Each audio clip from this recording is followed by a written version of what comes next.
Hey everyone, it's Tuesday, October 11th, 2011, and this is Talk to Me Tuesday, number 11.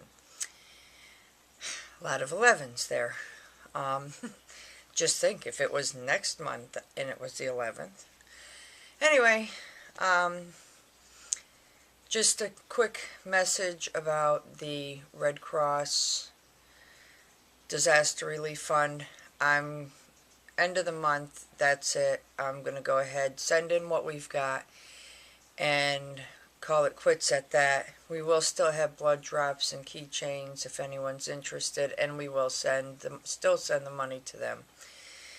But we're not getting that big a response. I do have to say, if you are outside of the U.S., you would have to purchase a money order, because for some reason the banks can't handle a check from outside the U.S. that has something to do with the tracking number on it. The system will not accept an out of the U.S. tracking number.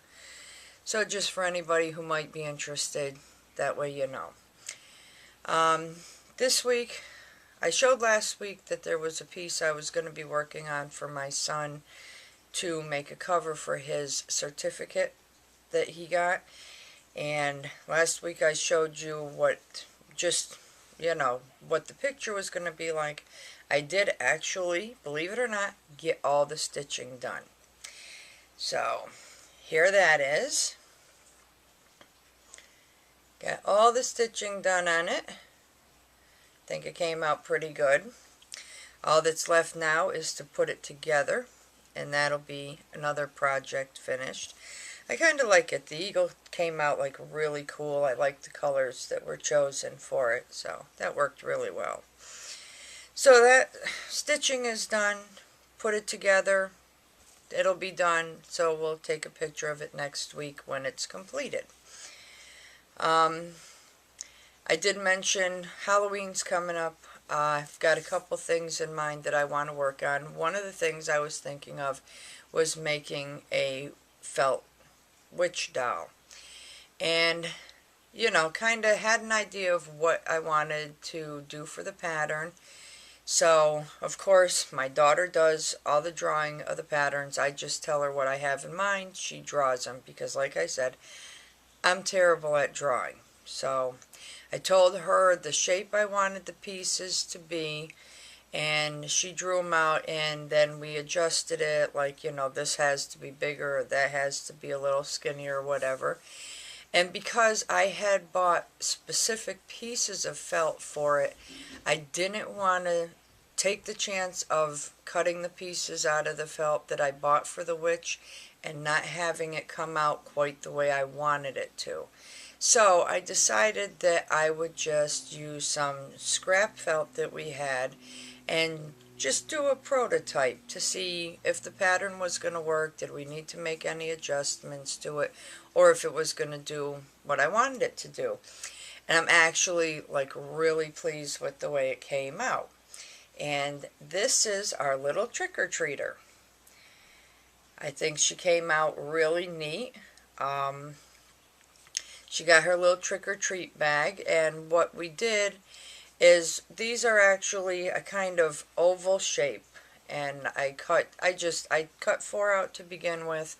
4 wasn't enough to make the head round enough. Cut another one, added that, ended up being perfect. The body, kind of a nice little shape to the body. I was concerned that the body was going to be too long, and with putting the arms on, the body actually came out really well. When I attached the arms, I actually used buttons, so the arms can move. And I had my daughter, of course, do the little face. I had her cut the face pieces out. And she also made her little trick-or-treat bag.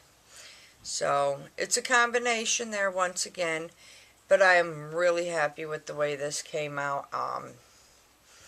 Came out just, the way I was hoping. It looked really good. And she's all set to go trick-or-treating. So now I know that this works out. I can go ahead and I can make my witch, and we can see my witch next week. And my daughter's really thinking of using the same pattern to do the doll that she wants to do. So, the pattern will get its use, but there she is. I think she is just so adorable. I love the way she came out. Nice shape to her and everything. So, I can go ahead and I can do my witch now. That was really, pretty much what I got done for crafting this week. I did get more done. I have it here somewhere. I did get more done on the Afghan for the Linus project. Believe it or not, I can still fit it in a little bag like this. Kind of packed it in there. But I got the second skein complete. It's kind of, I know you probably can't see the whole thing, but I have one more skein of this yarn to put on, and then once that's done, I'll choose a color from within the color scheme, and I will do an edging, and that'll be done. And then I've got to get the yarn for the blanket, the Afghan for the little girl. So that's coming along, but like I said, it's kind of hard. Lately work has been crazy, so haven't really had a whole lot of time to do much. In fact, once again, it's going on 2 o'clock when I'm filming this, and I have to get up and go to work later. But I wanted to get her done. And in doing the arms, it kind of reminded me, I was showing my daughter kind of the idea that I wanted. This is a little bear I made, I don't know how long ago, and he is a little bear, so hopefully you can see him. He's just a tiny little bear. You didn't use buttons on him, you just kind of, sewed into the arms and stuff. His face came out a little funky because it slipped as I was sewing, but, kind of makes him look at you, okay, so. But that's a little one I did, and then I took the same exact pattern and I made this bigger one. And it's just a really pretty variegated yarn. It's just soft pastels, and his legs move, his arms move, But I know I've done, I can't remember, it was a while back, but I did one that I actually attached the arms with buttons. I have dolls packed in a box that I made some time ago, but where the arms were actually attached, so the arms are able to move up and down. So I think they all came out pretty cute. I love this little guy. He's tiny. He's not that easy because he's so tiny. When you go to put his nose on his face, if you're not careful, it twists just that little bit, but that's okay. He's cute, This is big brother, big sister, whatever. So that's just a couple things I had made some time ago. But it kind of, wanted the arms and stuff to be able to move. So, not really anything else. I'm going to be finishing up the piece for Junior for his certificate to go in. And my phone's going off. No, somebody from work. They can call, I'll call them back. I'm going to be finishing that up. I'm going to be getting my witch done. I still have to do some work on my haunted house. I've got some ideas of how I want it to look. I think I'm actually going to turn it into maybe a candy dish. So I'm going to want the roof to be able to come off to be able to do that. So it's, I got the ideas in my head. It's just whether or not I can do them out of the plastic canvas or not. So here's hoping that works out. Other than that, I haven't done any cross stitch since I got the last 2 pieces done.